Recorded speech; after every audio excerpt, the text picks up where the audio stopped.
లోక్సభలో ప్రతిపక్ష నాయకుడైన రాహుల్ గాంధీపై అయితే గనక రాహుల్ గాంధీ భద్రతపై సిఆర్పిఎఫ్ మరోసారి సంచలన ఆరోపణలు అయితే చేయడం జరిగింది. రాహుల్ గాంధీ భద్రతా ప్రోటోకాల్ అసలు ఎటువంటి పాటించడం లేదని, వారికి ఎటువంటి సమాచారం ఇవ్వకుండానే విదేశాలకు వెళ్లిపోతున్నారంటూ సిఆర్పిఎఫ్ అయితే ఆరోపించింది.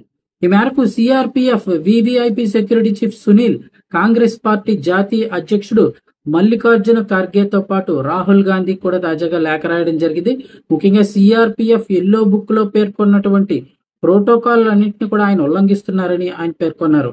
ఇటలీ అంటే డిసెంబర్ 30 నుండి జనవరి 9 వరకు, అలాగే మార్చి 12 నుంచి 17 వరకు వియత్నాము, అలాగే ఏప్రిల్ 15 నుంచి 23 వరకు దుబాయ్, అలాగే జూన్ 11 నుంచి 18 వరకు ఖతార్, లండన్ వచ్చి జూన్ 25 నుంచి 26కు మరియు మలేషియా వంటి దేశాలకు రాహుల్ గాంధీ చేసినటువంటి విదేశీ పర్యటనల సందర్భంగా సిఆర్పిఎఫ్ సునీల్ అయితే కనుక ఈ విషయాన్ని ప్రస్తావించారు.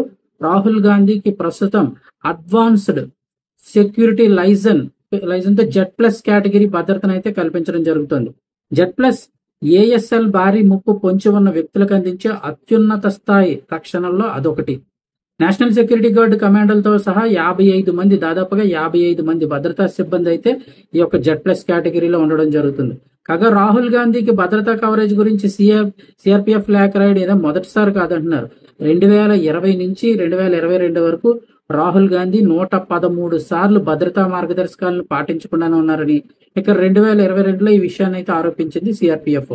ఇక భారత జోడో యాత్ర సందర్భంలో కూడా రాహుల్ భద్రతపై ఆందోళన వ్యక్తం చేస్తూ కేంద్ర హోంశాఖ మంత్రి అమిత్ షాకు కాంగ్రెస్ పార్టీ లేఖ రాయడంతో అప్పుడు కూడా సిఆర్పిఎఫ్ వివరణ ఇచ్చింది. మరోసారి ఇప్పుడు సిఆర్పిఎఫ్ భద్రతపై మరోసారి ఈ వ్యాఖ్యలు చేయడం అయితే కనుక జరిగింది.